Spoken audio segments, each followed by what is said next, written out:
Hello? Yeah. Yes, sir, please. Hold on. Hello? Hello? Are you okay? What's going on?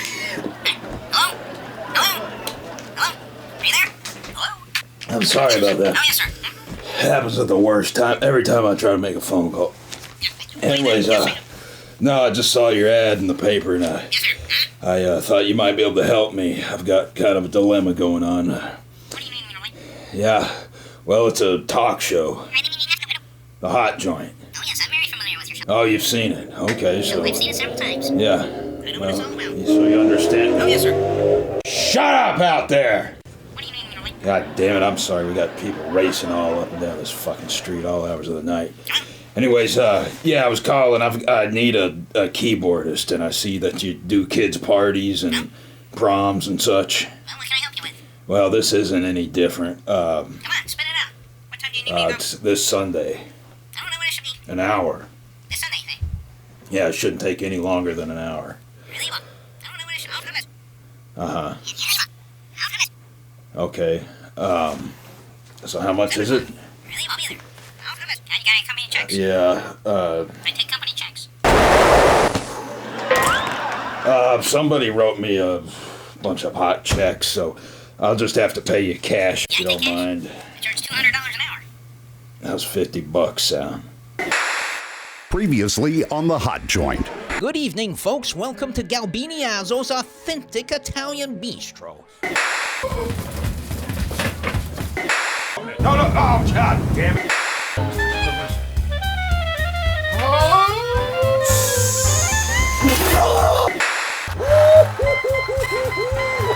Here, oh. Oh, Delmonico, I must confess you are a man of adventure.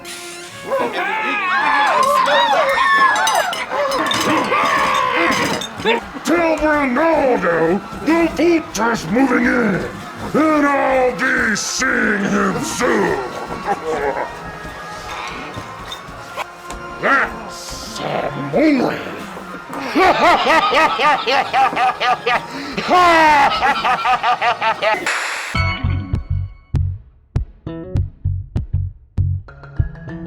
Tonight on the Hot Joint. Vacuum cleaner expert Todd Waters. Paul Delmonico.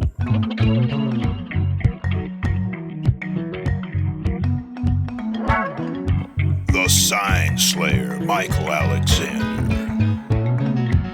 And DB Slivers.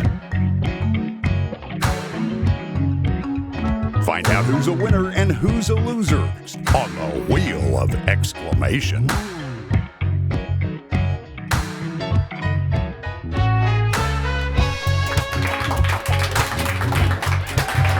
Now with your host, Ronaldo Largo. All right, ladies and gentlemen, thank you for tuning in once again. Here we are live from coast to coast. Welcome to the Hot Joint, and as usual, we've got a couple of more wild animals to speak with tonight. Vacuum cleaner extraordinaire Todd Waters will be taking a break from his busy schedule. He sells vacuum cleaners door to door. He's got 100 repair locations. Big guru in the vacuum cleaner business. Anyways, he's taking a break, as I said, to come sit down here and discuss with us the wild life and times he's had in the industry. Unbelievable shit you won't hear anywhere else. And then, round and round he goes. Where he stops, nobody knows. Michael Alexander, the Sign Slayer, will be here to discuss his unusual profession. And then here shortly we'll be taking a visit to Cedar and Cyanide Hospital, the recovery room, to visit DB Slivers, our old pal, see how he's doing after that grueling stomach surgery he went through last week. And then at the top of the hour, it's everyone's favorite game, the Wheel of Exclamation. All that and much, much, much more tonight on the Hot Joint.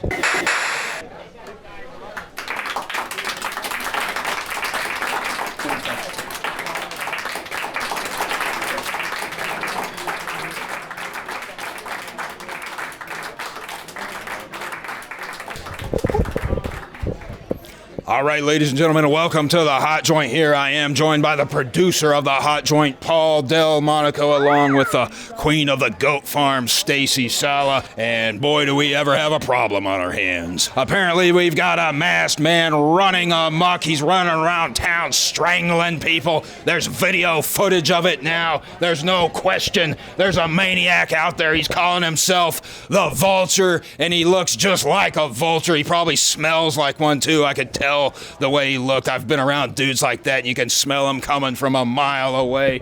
Anyways, Paul Delmonico happens to be his latest victim. He was out on a double date with a couple of grannies, a 2-for-1 date. I don't know what you'd call that, and things were heating up pretty well for you there, and this asshole just showed up, ruined the whole deal for him.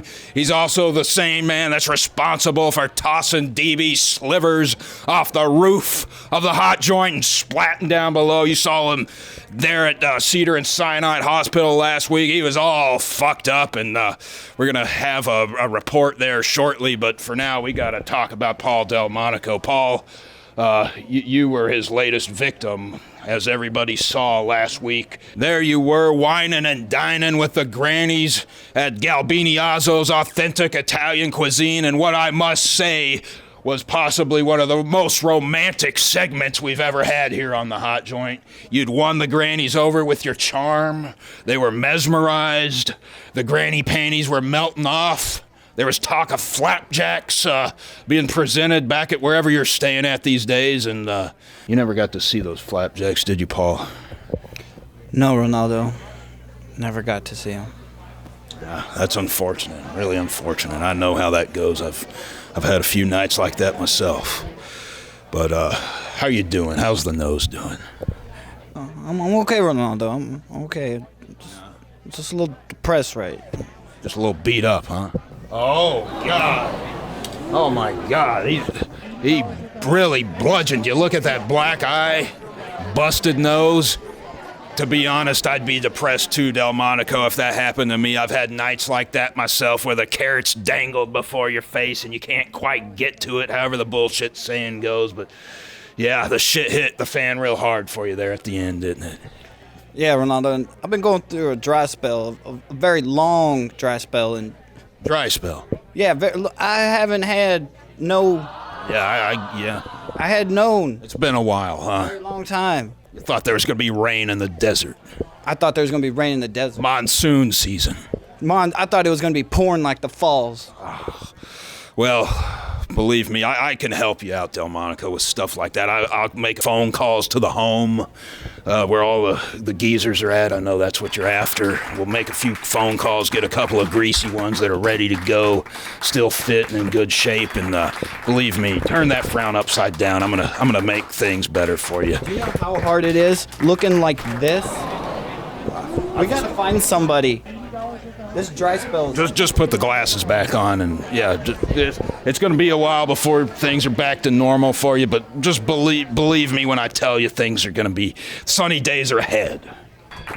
I appreciate it, Ronaldo. But the Vulture said you were next.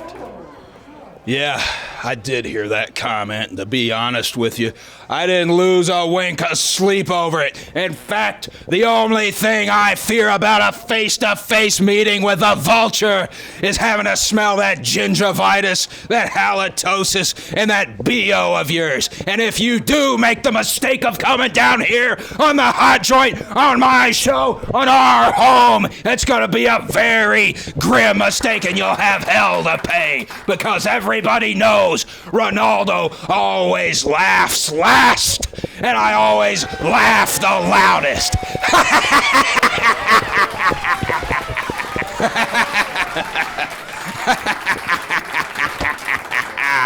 I hope you do come here, you nasty son of a bitch.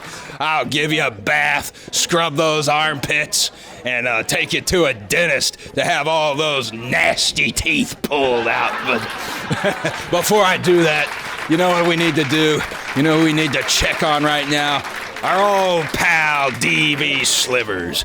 Yeah, he's doing all right from what I hear. He's been getting out of hand in the recovery room there at Cedar and Sinai Hospital. They got him shacked up in there with a whistling wino who's got a case of the hiccups. And he's not having a good time, I'll tell you that much. But let's go there. At least he's alive.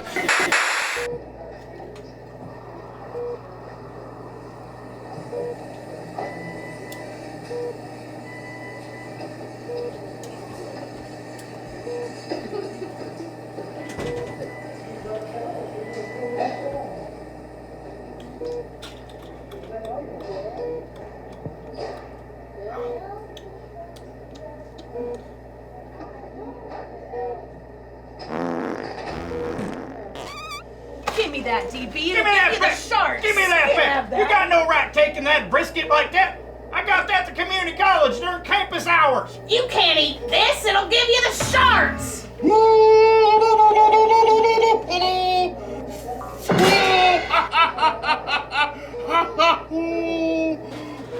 Look, I'm fine.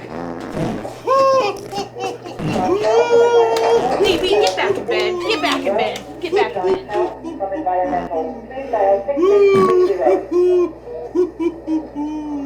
I got my barbecue boots on. I'm ready to eat.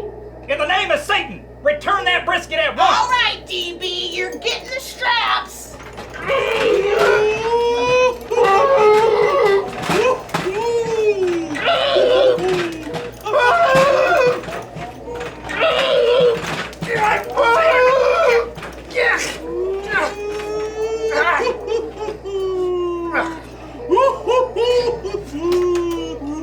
DB Slivers, it's your old pals here at the hot joint.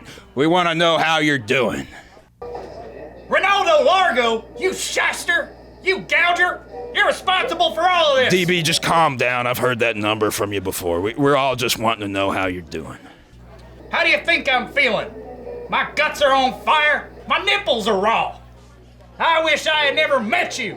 You asshole! No, that's just the drugs talking. Just don't pay any attention. I'm never gonna be the same again. You better believe I'm gonna get even with you. DB, what are those boots all about? These are my barbecue boots, you irresponsible asshole. And believe you me, next time I see you, one of these here boots will be shoved so far up your ass, you'll have boot breath for weeks. All right, DB. Get off of me. Time to lay down, DB. Time to lay down. Oh, there you see him, obviously disgruntled, but alive and well nonetheless. Roberta, how are you holding up? I know DB Slivers can be quite the handful. What seems to be his main gripe? Well, Ronaldo, as you know, his innards have been freshly sewn back together. He's supposed to be taking it easy, supposed to be on a liquid diet, but I keep catching him trying to sneak the sauce. I believe you. DB Slivers has always gone heavy on the sauce. And then I caught him trying to sneak these in from the vending machine. Didn't you? You sneaky little bitch. You tried to sneak these in, didn't you? Well, there you see it. DB Slivers, obviously disgruntled as usual. Is the man ever happy? I don't think I can honestly say I've seen him smile once. Doesn't look like he'll be coming back to the hot joint anytime soon, or perhaps ever again for that matter. Roberta, I don't know what they're paying you there, but they need to give you a raise. Next time you come here on the hot joint, I'm going to have a carton of Marlboros with your name on it. But I've got this situation with the keyboard I've got to solve, so I got around earlier this week to making a couple of phone calls. I pulled out the phone book. You know, I called this guy up. He says he's reputable. He performs at kids' parties, bar mitzvahs, proms, weddings, shit like that. It wasn't exactly what I was looking for. It wasn't exactly what I was after, but he can't be any worse than the last two, so look. Oh, whoa. Well, here we go again. We'll be right back after this.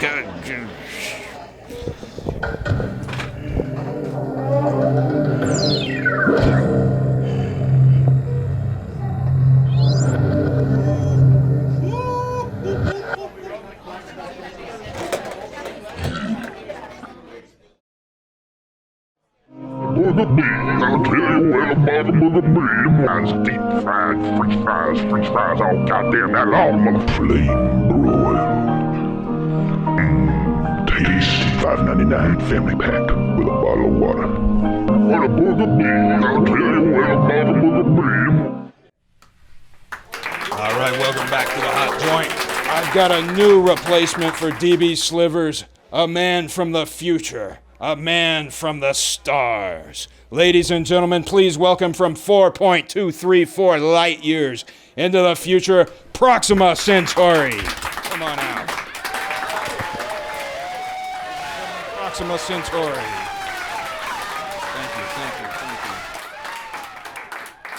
Here we are with Proxima Centauri. It's an honor, a privilege, a pleasure to have you here. Finally, a competent keyboardist here on the Hot Joint. It's great to have you here, Proxima. I suppose so, Ronaldo.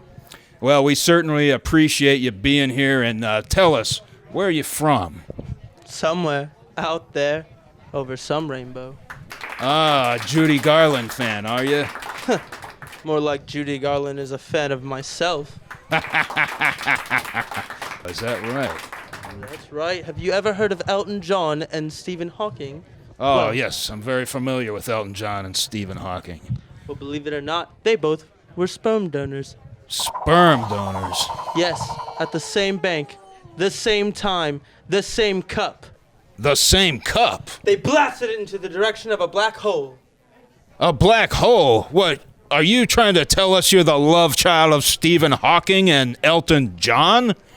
In earthly terms, Ronaldo. Musical genius I am. Now do you understand? Now, prepare for mesmerization! Mesmerization, ladies and gentlemen. Proxima Centauri.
Ladies and gentlemen, please stand by.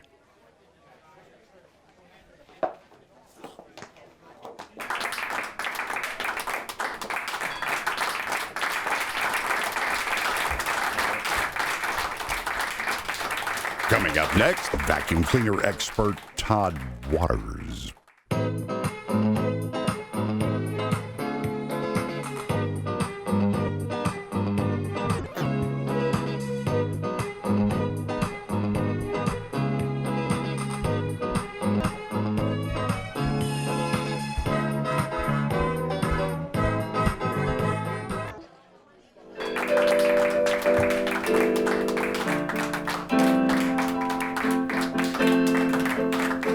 Welcome back to the Hot Joint, ladies and gentlemen. Thanks for joining us once again.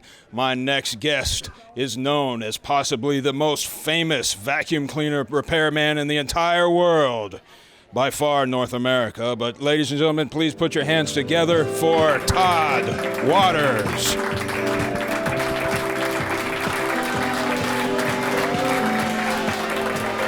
Todd, thank you. Thank you for coming out here today. Oh, come on up. Come on up.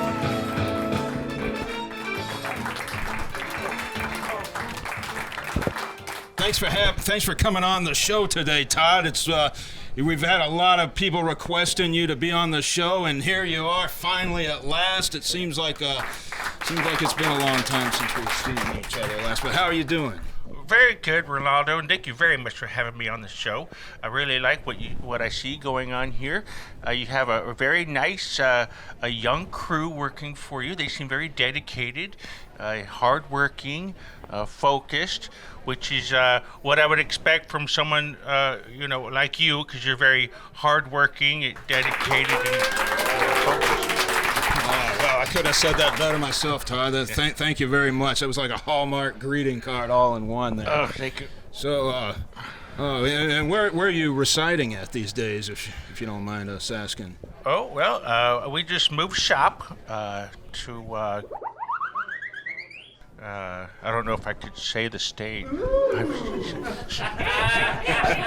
That's quite all right. So, how many vacuum cleaner stores have you owned in your entire career of vacuum cleaner industry? Oh, well, I guess at the high point of my life, I had 42 stores spread out through 11 countries. 42 stores in 11 countries. And I managed another 200 or so, over the phone, pretty much telling people what to do.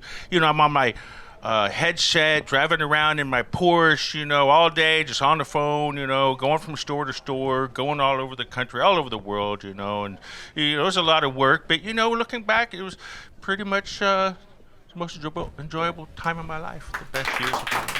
And what year did you start in the vacuum cleaner industry? Yeah, Ronaldo, we're going back quite a long ways now with that question. Well, people want to know. So. Well, it all started back when I was pole vaulting at a community college. Pole vaulting at the community college? Yes. Of course, back then I had more hair and less balls. Anyway, I was younger, and I noticed in the stands a gentleman dressed in a fancy suit, wearing a hat.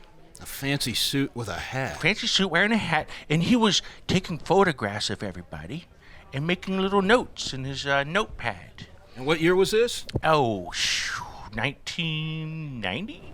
1990. Yeah, a long time ago. I was a spry young man. And eventually, the gentleman walked up to me, introduced himself, and basically said he liked my moves. Liked your moves? Liked my moves, and he thought I would be perfect to join an elite team of door-to-door vacuum cleaner salespeople. Well, I didn't know what to think. Why would you be looking at pole vaulters and triathletes for selling door-to-door vacuum cleaners? Yeah. Well, I soon figured out why. It takes a lot of physical stamina. Yeah, a lot of mental focus, a lot of training, Yeah. It's not as easy as you think. A lot of people think it's easy, but Tell us, what are the hardships of being a door-to-door salesman as far as vacuum cleaners go? Well, you have to be in top physical form. That's for sure. You have to have a variety of shoes, okay? If you just go buy a pair of shoes and start selling vacuums door-to-door, you're going to have a blowout in 3 days if you just have one pair. A blowout? Every door-to-door vacuum cleaner salesperson has to have at least 42 pair of top-notch shoes in their closet, okay? You have to have the foam. You can't have the leather sole. It's got to be the foam sole. Not the cheap crap you're saying. Oh, no. We were spending $200-300 a pair back in the early 90s. And what about these pairs here? Is this? Oh well, one of my sponsors. Yeah. But I'm sponsored by a lot of shoe companies, as you can probably understand. And part of the contract is that I don't pick a best one.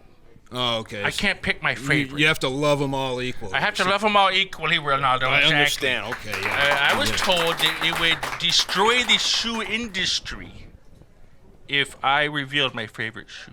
That's what they told me. It's a mystery. It's an economical analyst. Believe me, I understand that. So shoes are a very important part, and you do a lot of walking. And you got any crazy stories from when you were a vacuum cleaner salesman? Any Ronaldo?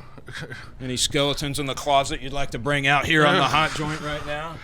Ronaldo, I wouldn't even know where to begin with the stories, okay? Because there's just. I have a top 5,000 list of crazy stories. We don't have time for that. So. Just to pick one of the funniest things that happened, I was in a house, okay, and these people were from Vietnam, okay, Vietnam, we got a lot of listeners. They were Vietnamese, okay, and they were relaying a story to me about how they came to America, and apparently you can't just leave the country because the military police will try to kill you. Okay? So these people had to lay flat in a boat and quietly go across a little river. And they told me while they were doing that, they saw some of their friends get killed by the military police. And to save bullets,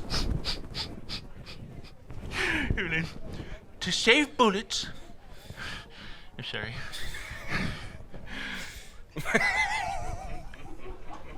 I was in a fire accident 2 days ago and it destroyed my mustache, okay? So I want to keep appearances. Do we need to take a glue break? Well, no, I'm fine. It's a little shifty on... Oh, now we're going to go down? Okay, and they saw a family they knew, okay, get caught by the military police and killed, okay? And... Okay, this is funny. It's hilarious, okay? To save bullets, Rolando, the military police, instead of shooting the babies, were hitting them against trees. That's horrible. What? You said that was funny, Todd. Well, I thought it was... I apologize for anyone out there that took offense to that one. Oh, okay. How about this one? One time, I was in a house... And the mother suddenly says, "Oh my gosh, there's an emergency. I have to leave. Can you stay here with my kids?" And I was like, "What the fuck?" And she freaking grabs her purse, her keys, runs out the door, and leaves me with 3 little kids. Babysitter. I'm a complete stranger, okay? And she leaves me with these kids, okay? I said, "Oh, okay. Well, what would y'all like to do?" And they began to attack me. They attacked you? They were throwing things at me. Long story short, it kind of turned into a short horror flick. By the end of it, I was covered in blood. I was in the attic. I had a kitchen knife. I could hear them running on the roof and underneath and around. It was traumatizing, to be honest. That sounds bizarre. Yeah, that wasn't very funny. Wow, you just need to quit going to other people's houses is what it sounds to me like. Well, this is where all this happens at, right? Other people's houses? Right, yeah. You know, there was a lot of times where I wanted to throw in the hat, but, you know, we have a lot of motivational coaches, you know, support teams, you know, therapists on hand, you know. That's understandable. I can all kinds understand of things. you need that. I've lost a lot of good people.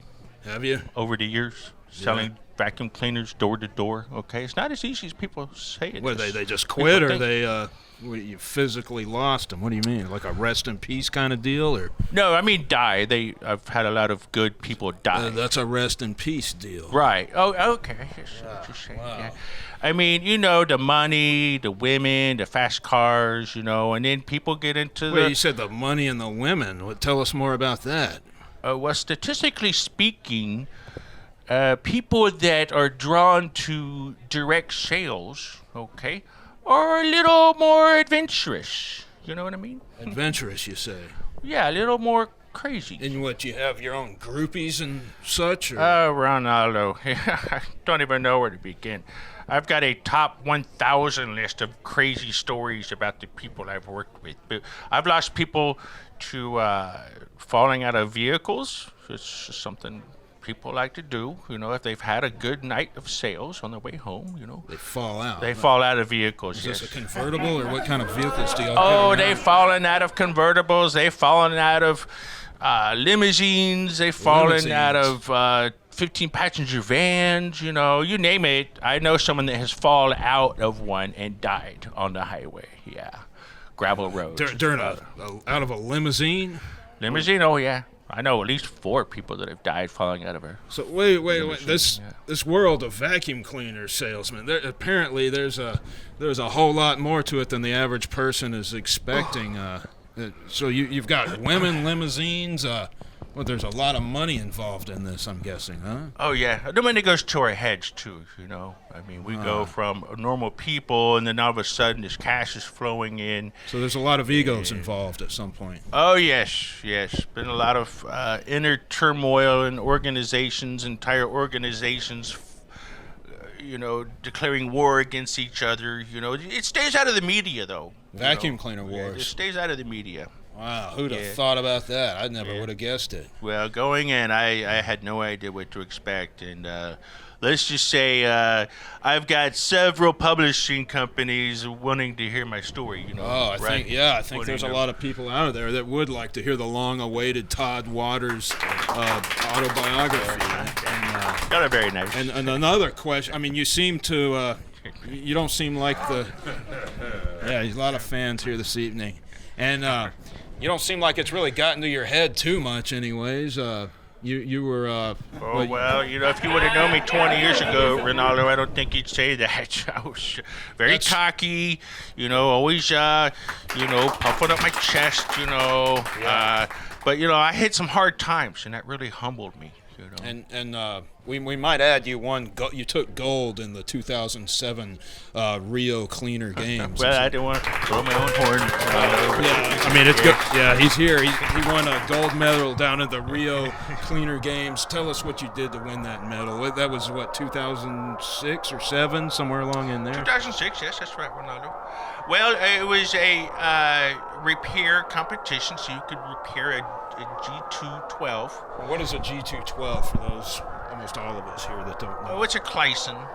Yeah, it's a Clayson brand.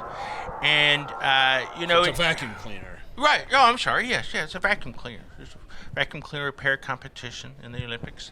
And, I repaired a Clayson brush roll clutch in 44 minutes, 27 seconds. 44 minutes, 27 seconds. Right. You did a clutch job on a vacuum. Yeah, that was 4 minutes faster than the previous record, okay? It's a very dangerous repair, okay? A lot of people get hurt, okay? I know several people who are maimed permanently for trying to pull that repair, okay? Wow. I've come close a few times, but luckily my hands have stayed nice and supple. Yeah, they look smooth. Yeah. Look at that. So, there was a movie that was made about you. Yes. Toll free. Toll free. Well, Tell the people about that. That was it based on your life. It wasn't about me. It was about George and Evelyn. Okay, but I was George's boss for just a short time. But in real life I hired this man, and everything was going great, and then one day he just snapped and attacked me. That's why I've got this knee brace. So he attacked your knee. Yes. And that was before the Olympic Games, is that right? Before the Rio Games, rather. Right, yeah. And how did that affect your repair jobs in the Cleaner Olympics? Oh, it greatly affected it. Yes, I had to do sit-down competitions only. Are you saying you might have set a quicker record had you not suffered this injury? It just affected which competitions I could enter. Okay. Yeah. And how's your knee doing today? Oh, it's a whole lot better. A whole lot better than it was. The day of the attack, it was like a sack of gravel. Sack of gravel. A sack of gravel. I mean, it was just like, you could just feel all the shattered bones just swirling around. And for those of you that don't know, explain to us in detail what happened to your knee. Well, I had hired this gentleman named George Davis, and I was trying to, lighten up the mood at the office, and turn on some music. I started dancing, and he didn't like the dance, I guess, because he took a weight, the kind you exercise with. A barbell. Yeah. And he first hit me in the groin, okay? And then he flipped me over on my back on the floor and just began shattering my knee. Shattering your knee. Then he choked me, and then he covered my head in a plastic bag. I'm lucky to be alive. That sounds like it. And this, yeah. I've seen the movie. How accurate was the movie? Oh, the movie was accurate in a lot of ways. Of course, there wasn't time to show everything. But as far as the attack that went down, that's about how it happened? Ooh, they captured the violence of it, but in real life, it went on a lot longer. he actually tortured me for quite a long time. I'm sorry. We don't have to go into that if you don't want to. No, I don't. And but anyways, so you've come back. You've won gold down in Rio. I mean, what more can a vacuum cleaner repairman want? What better career can he have than here? You're the gold standard. Well, you've set the bar higher than anyone in this generation will ever hope to achieve as far as vacuum cleaner industry legendary standards such as yourself goes. And well, thank you, Ronaldo.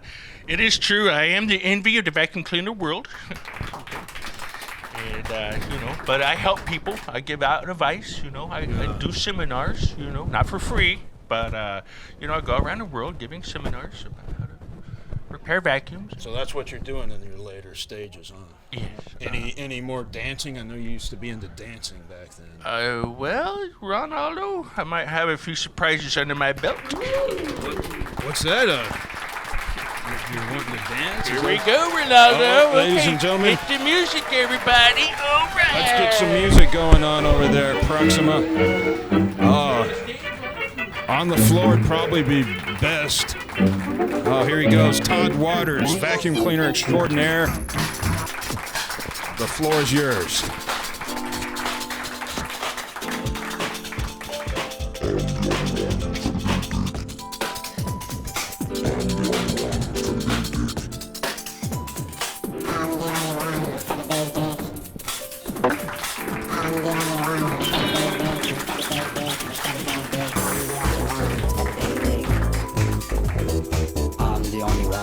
Easy.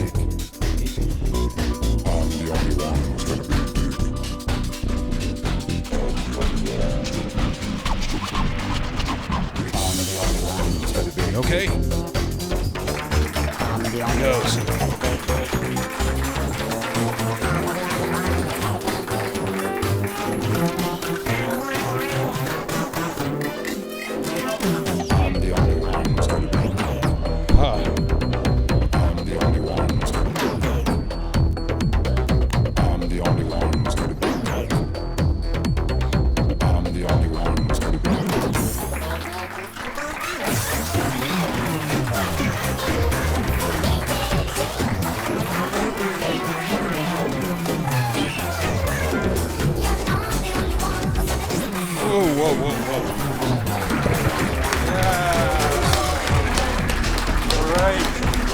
Fantastic, Todd. Well, ladies and gentlemen, this is Todd Waters, vacuum cleaner extraordinaire.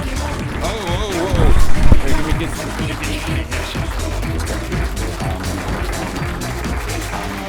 Yeah, well,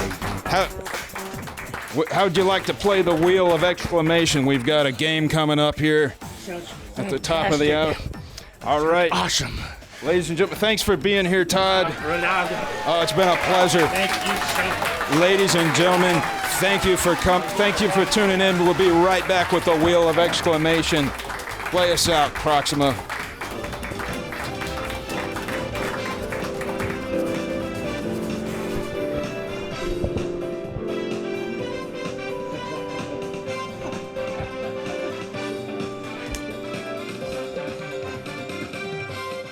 In, out, in, out. You like your boogers rare? Cause I got them as rare as you want those motherfuckers right now. Tell us how rare you want that burger. I got a shotgun in the back and we'll kill the cow tonight. And when that motherfucker asks you if you gonna eat it in your car, tell him to kiss your ass. In-N-Out Burger's the best goddamn hamburger your ass will ever put in your motherfucking face. So get your ass down here right now.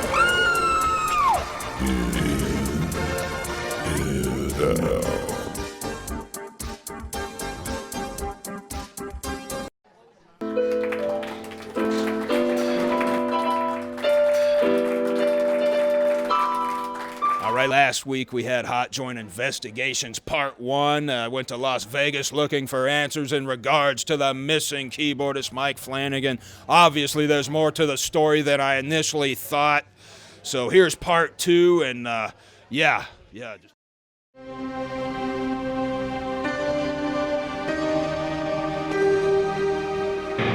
Last week on Hot Joint Investigates.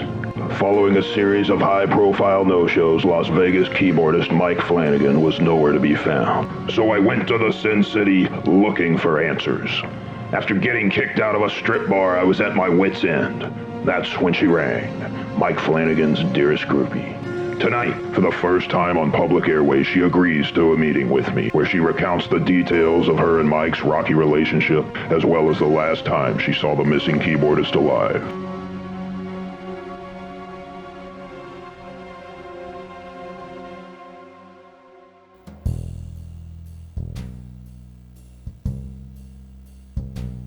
Thank you very much, ma'am, for sitting down and taking the time to discuss the situation with me.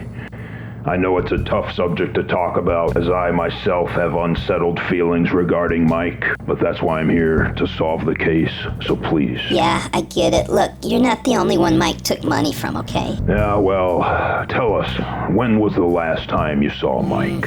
It was a few nights after Christmas. We'd just gotten back from the MGM Grand. A big boxing match. I can't even remember who it was because I was so drunk. But we were driving home and his phone rang. And he says, "I don't have it yet." Then he hung up. Then the phone rang about 4 or 5 more times, and he just refused to answer it. Any idea who it might have been? I don't know for sure, but I know he had some disagreements with some of the suppliers before, but nothing too serious. I see. So I says to him, "Hey, Mike, what the hell were those phone calls about?" And as we're doing 80 or 90 down the expressway, he turns and looks me dead in the eye with the coldest stare I've ever seen in any man's eyes. And he says, "Do me a favor and mind your own business, bitch." And that was unlike him to use that word because he was just so nice most of the time. It was like he was possessed, and I just assumed maybe he needed some space, so I told him, "You know what, just take me home." And then what happened? So now I'm at home just trying to get ready to go to bed. Mike calls me. He sounded frantic and desperate, and he tells me to get there real quick, no time to explain. So I took a cab over to his apartment, expecting to perform the usual routine, and when I get there, he's just butt naked, covered in sweat, just pouring off him, dark circles under his eyes, and I say, "Mike, what's the matter?" He says, "Shh, be quiet, they're gonna hear us." I said, "Who, Mike? Who's gonna hear us?" And he put his hand over my mouth and points down into the sink. "They're gonna hear us." I said, "Who?" So what was down in the sink? Nothing that I could see. I just assumed he was overdoing the coke as usual. So he was all coked up, was he? Yeah, and that was nothing new for him. Nothing at all. That's why I think something else might have been up. I don't know. So then I go into the bathroom, and he has all these tiny jars just stacked to the top of the ceiling. The whole wall was just covered with them. So I take one down, and I open it up. I can't see that anything's in it. I'm like, well, where'd he get all these jars? Immediately, I smell one of the worst smells I've ever smelled in my life. So I put the lid back on, I put it back, I take another jar from a different location, and that one smelled even worse. So I put it back, I go into the living room, I say, "Mike, what are all these jars about in the bathroom?" He tells me he's been jarring up all his farts for the last month. I say, "You mean to tell me you've been farting in all these jars?" He said every time he has to fart, he farts into one of the jars. Why? Because he doesn't want Satan knowing where he lives. Satan? Mike was convinced if he farted in public, Satan would sniff his way back to the apartment and chew his fingers off. And once I admitted to opening one of the jars, he became unglued and locked himself in the bathroom, crying and screaming, saying, "They're coming to get me." And that's the last night I saw Mike. I called him the next day to see if he was all right, but his phone was disconnected.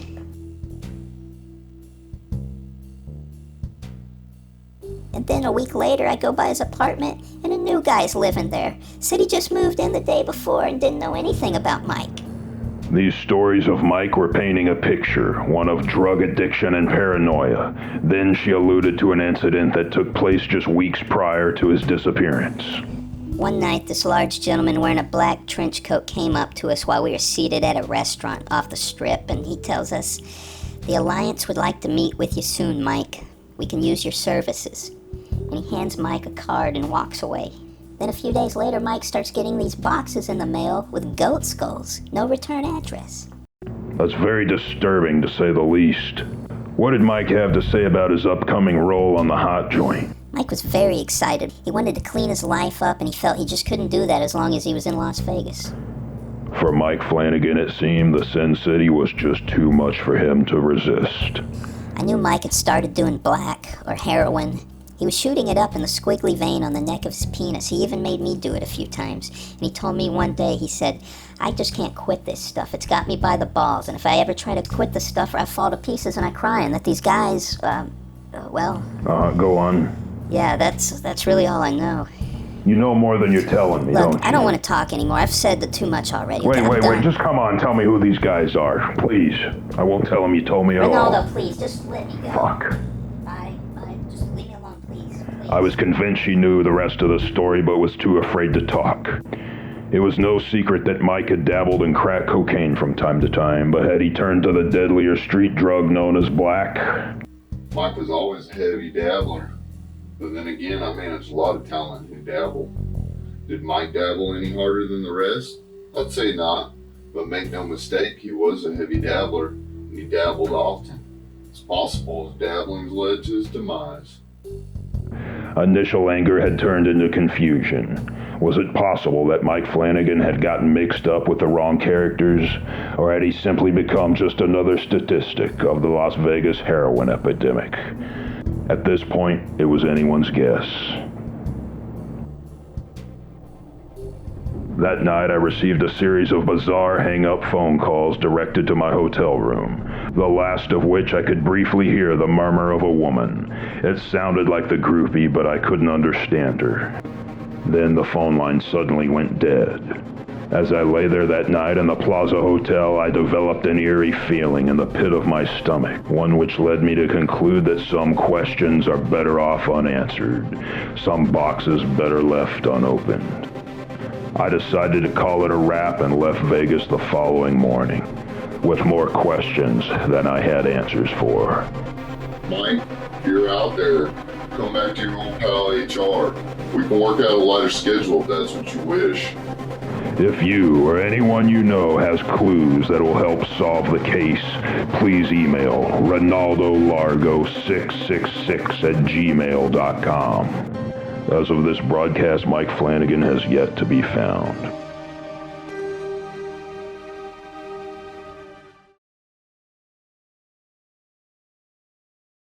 All right, ladies and gentlemen, welcome back to the Hot Joint. My next guest is a world-renowned sign spinner. Please welcome to the Hot Joint, Michael Alexander, the Sign Slayer.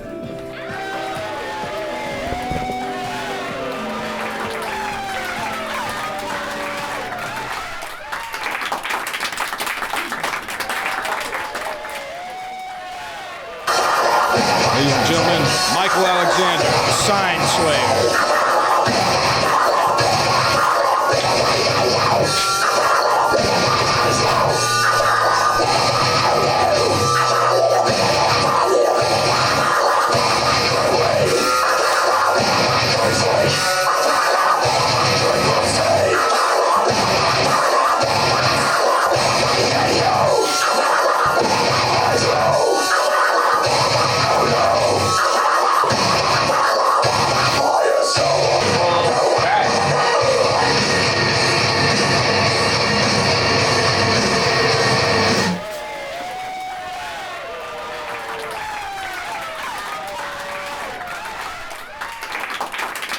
And here we are back with us, Michael Alexander, the Sign Slayer. It's great to have you here on the Hot Joint. How you doing today? I'm doing pretty good, man. Appreciate you for having me on. Yeah, you know, I used to see you all the time down here on the corner of the interstate and this main street back here on the corner singing, or what explain to us how did all this start?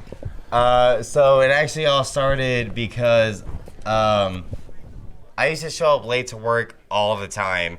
So my bosses sent me outside as a punishment.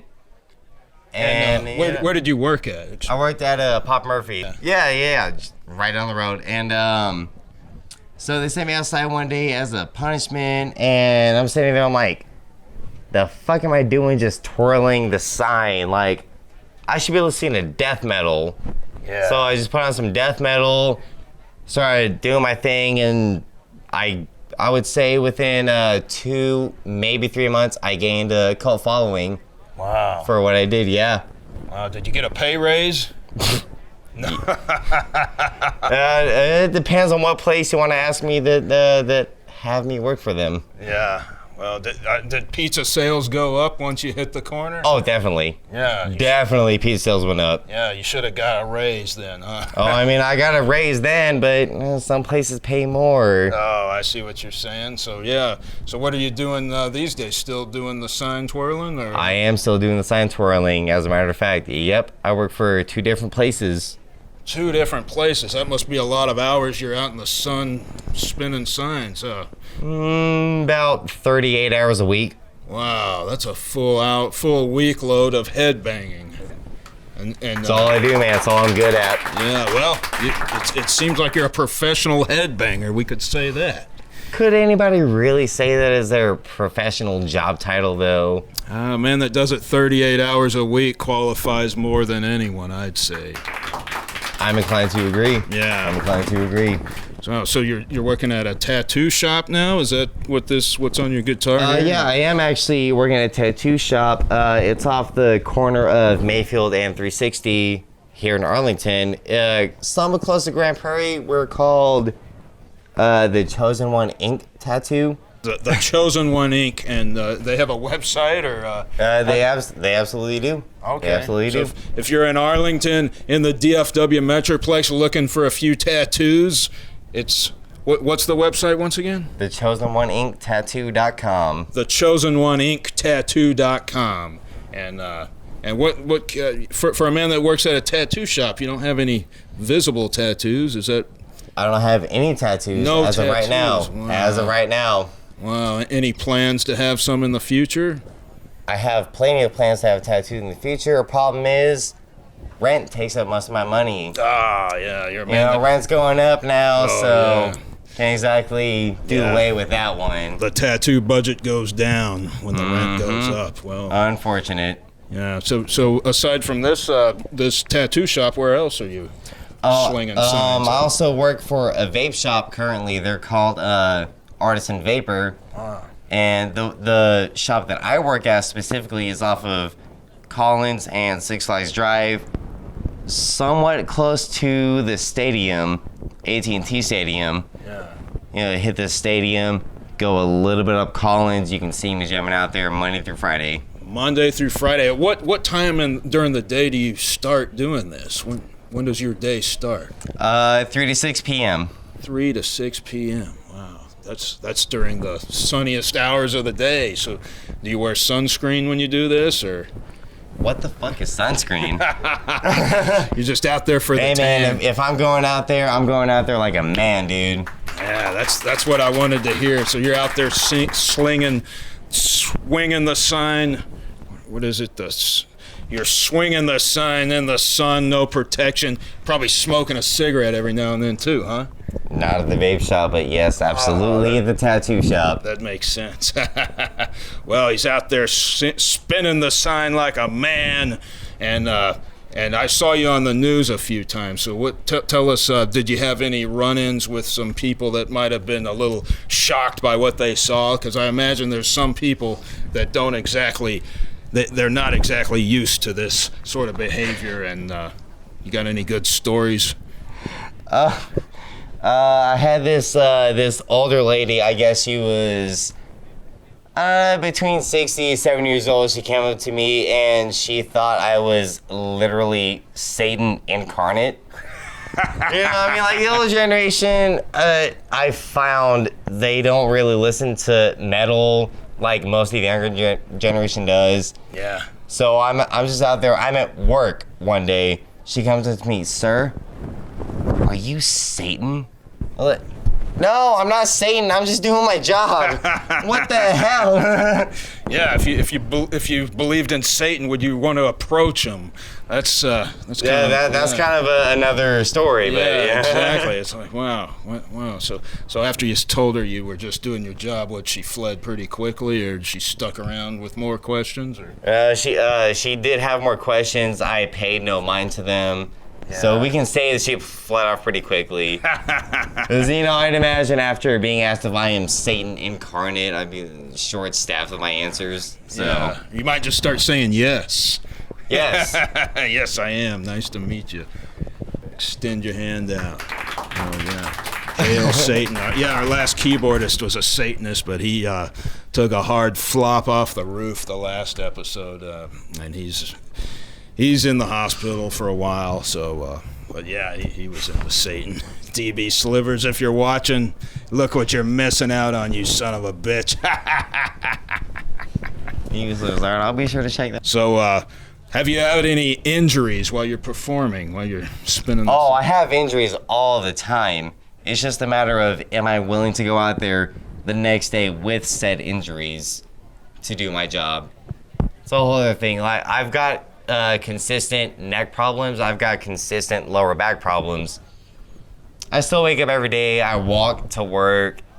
I do my thing. So, injuries are I imagine here in 10, 15 years, it's going to catch up with me and be really severe. But for the moment, I'm all right with it.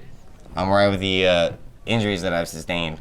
So lower back injury, neck injuries, sunburn. Mostly just whiplash, everything. Can't move my neck the next day, but, like I said, I still go to work and I still do my thing, so. Do you try to space these days out where you might have a day off to recover in between, or? Actually, yes, I do. Wow. Yes, I do. Wow, so it's more like an athlete's mindset when it comes to doing this job. I don't really pay attention to athletes, but yeah, I would say so. It's a if that's what you're comparing it to. Very physical performance you do on a absolutely, daily basis or whenever it is. So, and how long have you been doing this? I don't think we got that. I've actually been doing this since February or March of 2015. Wow. So about 4 years at the time of this episode. Wow, about 4 years. And how much longer do you think you might have in the industry? You got new death metal for me? as long as new death metal is out, I can do it. Okay. I can do it. So no plans in sight for retirement as far as Michael Alexander, the Science Slayer, goes? As far as Science Slayer goes for retirement, no. If I need the extra cash whenever I'm 40, 50 years old, yeah, I'll go out there, I'll do it. I'll switch it up from death metal. I'll probably listen to, old school 70s classic rock stuff. Oh, yeah. Just jam out to that stuff, low, slow. So do you get any gigs on the side? Do you get hired to go to car shows, perhaps, or anything like that? Actually, I have been, ironic enough, I've been promoted to advertise for haircut places. Oh, yeah. Yep. Isn't it ironic? When was the last time you got a haircut? Oh, man. Too long then, huh? I wouldn't say it too long. I would say maybe 3-4 years ago was the last time I got a haircut. Yep. Wow, that's a perfect fit, a haircut place, huh? Yeah. They probably, ironic, isn't it? Yeah. You probably talk them into giving you a free haircut and just never show up. If you don't, No, I don't see myself parting with my hair anytime soon. No, it doesn't look like you're going bald, and that would be a number one concern, if... You're absolutely right about that one, sir. Yeah. Absolutely right. You probably thought about that a few times, huh? That'd really sink the boat if the Science Slayer went bald, but believe me, from one guy with hair to another, I can tell it's coming in thick, and it doesn't look like it's going away anytime soon. And tell us, what kind of music do you listen to when you're slaying signs? That depends on what you define by music. I can listen to straight up garbage disposals, running in some dude's apartment singing. I will consider that music. Yeah. But I guess for mainstream purposes, I listen to mostly death metal, followed by thrash metal. I would say those two are my main genres. And then if I'm ever, what's the word? If I'm ever feeling too exhausted or tired from said day, I'll put on some alternative rock that has some heavy beats to it, but I'm not gonna just full force jam out to 90s alternative rock. Yeah, so you change it up every now and then. Oh, absolutely. Yeah, because when I'd see you out there, down here on the corner, it looked like you had a headset, or maybe it was a box or something. No, got earphones in. Earphones, okay. Earphones, that's yep. what it is, yeah. The ones that you can't see whenever I've got my hair covered. Oh, and they stay in. They don't jingle. They loose. do, actually. They do. Wow. So what was some of your favorite bands? My absolute all-time favorite band is Slipknot. I've been a fan of them since 2001. System of a Down is also another of my favorites. And getting into death metal, I love Bloodbath, Morbid Angel, Skinless, and then going into black metal, Mayhem, Dark Throne, Burzum, Kark Angren, and then thrash metal. Thrash is all over the place. Metallica, Sodom, Megadeth, Anthrax. Wow. I mean, like, you name it, I probably listen to it. Long list. Long list indeed, yep. So what other kind of things are you into besides slaying signs? I'm actually really into film. Oh, are you? I am. I've actually been in a film myself. Oh, yeah? Is that related to sign slaying, or? Well, technically that is how I got the job. If I hadn't have started sign slaying, I would not have gotten this job whatsoever being in a film. And what's the name of this movie? This specific film is called Clowna Nostra.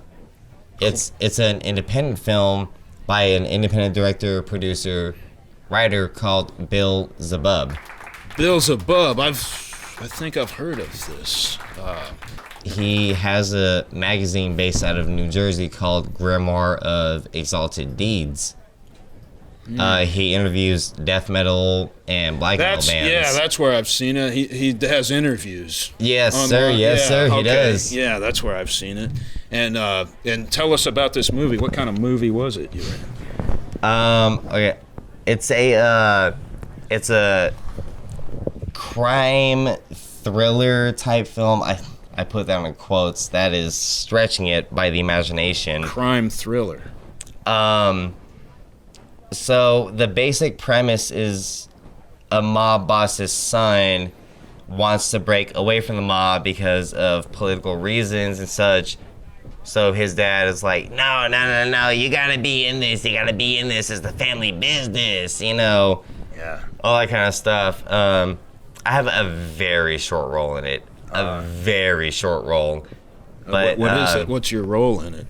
I play a sword swallower. What? I play a sword swallower. That's another hidden talent you have, huh? It is not a hidden talent. That was all camera tricks. Oh, wow. So I played a sword swallower, and somebody sabotaged my sword where it had sneezing powder on it. Sneezing powder on it, go figure. And I swallowed it, and it's down inside and everything, and I sneezed. And it cut me from the inside. Oh my gosh. Yep, fell over dead, and that is my entire role in that film. But I have legally signed up for 9 more of those films as well. Wow, so you got a contract. I have a contract. Yep, you can find me in any future Bills Above movies. And where are these movies shot at? Are they all over the United States? They're shot in the DFW area here in Texas. They are shot in Canada. They are also shot in New Jersey. Wow. Me, I prefer filming in the DFW area. You know, it's an area I'm familiar with. Yeah. And I can just get to one place to the other like that. No easy. flights. Yeah. Yes, absolutely. I don't want to spend money on I hate airports. Flying. Yeah. Every time I go to the airport, I get in trouble. I can't stand it. That is very fair. That is very fair. And where can they find these movies at? It's Beelzebub. BillZebubProductions.com. BillZebub Productions.com. You can order Clowna Nostra from there. You can order all 40 plus of his other previously released films from there. Yeah, we need to look into that. So you got any new movies that you're going to be participating in, or? Like I said, I did sign a contract for a couple of them, but I At the moment, unfortunately, no. No, you're just waiting to hear back. I'm just waiting to hear back. And when was this? When did this take place? This I filmed my scene here in December, and the film got released in February. In February. Yes, Okay. sir. So it Yes, just sir. came out, and that's what's the name of the movie once again? Clowna Nostra. Clowna Nostra. Okay. Well, we'll have to check that out. If you're at home, look for Clowna Nostra with Michael Alexander, the Sign Slayer. Well, how do you like to play games? I enjoy games. I thought you would. enjoy games. Well, you're gonna like this next game because when we come back, we've got another episode of the Wheel of Exclamation. So stay tuned, and we'll be right back after these messages. Thank you, sir. Coming up next, the Wheel of Exclamation.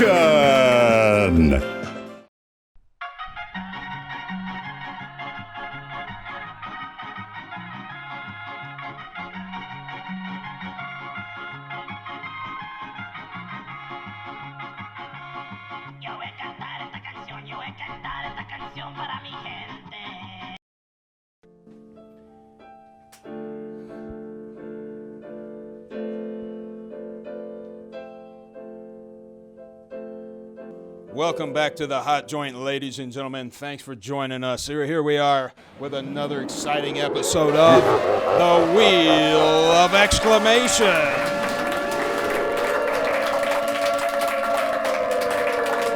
And the contestants on today's show, come on out, Todd Waters and Michael Alexander, Sign Slayer. Hey, thank you. And the rules are simple. You either win or you lose, and you find out pretty damn quickly. So the first guest, the first person to play the Wheel of Exclamation, Todd Waters, come on up. Here, stand right here. Let's give the wheel a spin. Let's see.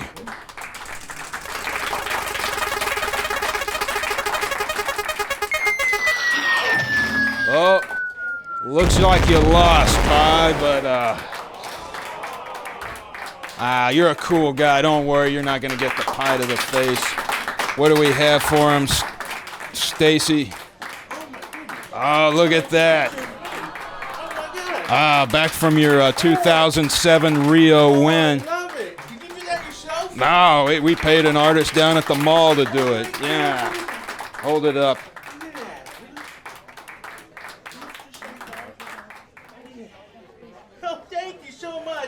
All right.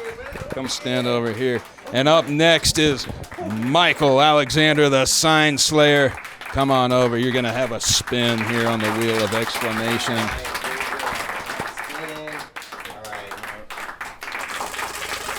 Oh, yeah.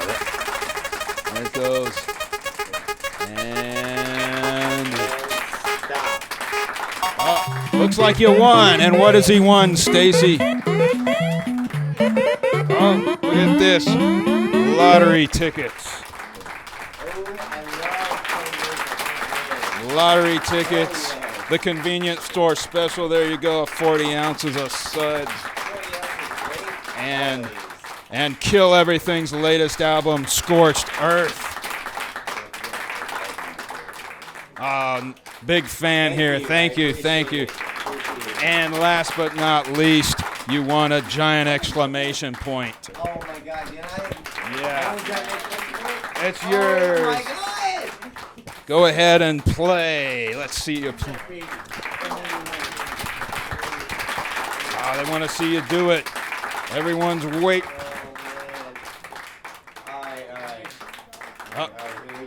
Hit the music, Delmonico.